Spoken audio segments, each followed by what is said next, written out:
Assalamualaikum warahmatullahi wabarakatuh. Hari ini kita akan membahas ragam hukum waris di Indonesia.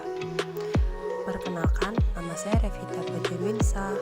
Saya berasal dari kelas G, Prodi Hukum Ekonomi Syariah. Ragam hukum waris di Indonesia.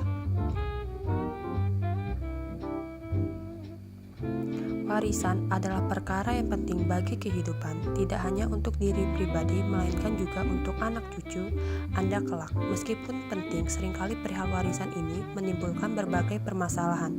Tidak heran, banyak juga orang yang harus putus tali persaudaraan karena hak warisan.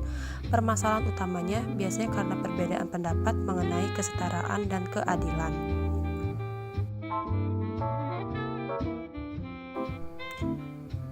Indonesia adalah negara multikultural. Berbagai aturan yang ada pun tidak dapat mengotak-atikkan kultur yang ada. Sama berlakunya untuk hukum waris. Di Indonesia belum ada hukum waris yang berlaku secara nasional. Adanya hukum waris di Indonesia adalah hukum waris adat, hukum waris Islam, dan hukum waris perdata. Masing-masing hukum waris itu memiliki aturan yang berbeda-beda. Adapun berikut penjelasannya. 1. Hukum waris adat. Indonesia merupakan negara kepulauan yang terdiri dari beragam suku, bangsa, agama, dan adat istiadat yang berbeda satu dengan lainnya.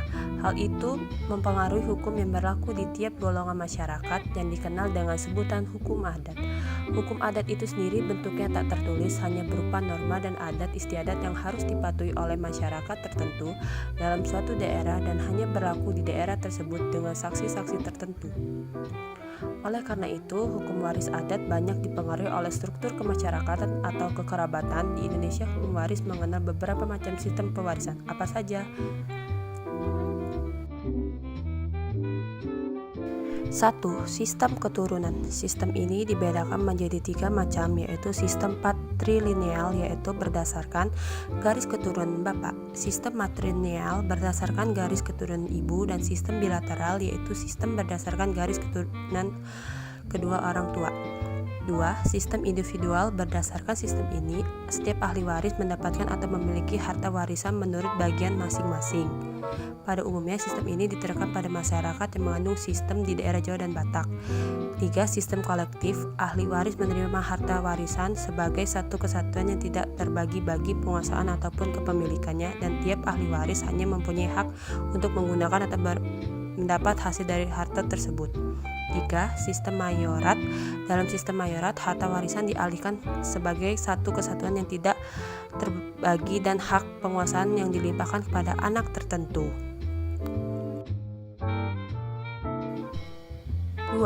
Hukum waris Islam. Hukum waris Islam berlaku bagi masyarakat Indonesia yang beragama Islam dan diatur dalam pasal 171 sampai 214 komplikasi hukum Indonesia, yaitu materi hukum Islam yang ditulis dalam 229 pasal. Dalam hukum waris Islam mengandung prinsip kewarisan individual bilateral, bukan kolektif. Orang yang mewariskan pewaris telah meninggal dunia dan dapat dibuktikan secara hukum ia telah meninggal. Orang yang mewariskan atau ahli waris masih hidup pada saat orang yang mewariskan meninggal dunia. Orang yang mewariskan dan mewarisi memiliki hubungan keturunan atau kekerabatan, baik pertalian garis lurus ke atas seperti ayah atau kakek, dan pertalian lurus ke bawah seperti anak, cucu, dan paman. 3. Hukum waris perdata atau yang sering kita sebut sebagai hukum waris barat berlaku untuk masyarakat non-muslim, termasuk WNI keturunan Tionghoa maupun Eropa yang ketentuannya diatur dalam KUHP. Hukum waris perdata mengandung sistem individual di mana setiap ahli waris mendapatkan atau memiliki harta warisan menurut bagiannya masing-masing. Dalam hukum waris perdata ada 2 cara untuk mewariskannya. 1. Mewariskan berdasarkan UU atau mewariskan tanpa surat wasiat yang disebut sebagai abstento, sedangkan ahli waris disebut ab-istaat. Ada 4 golongan ahli waris berdasarkan undang-undang.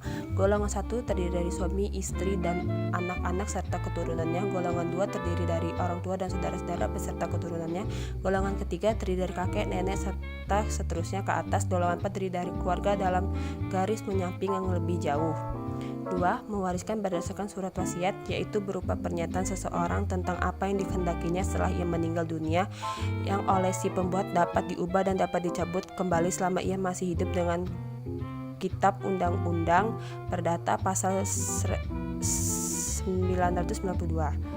Syarat pembuatan surat wasiat ini berlaku bagi masyarakat yang sudah berusia 18 tahun atau lebih dan sudah menikah meskipun belum berusia 18 tahun. Yang termasuk golongan ahli waris berdasarkan surat wasiat adalah semua orang yang ditunjuk oleh pewaris surat wasiat untuk menjadi ahli warisnya.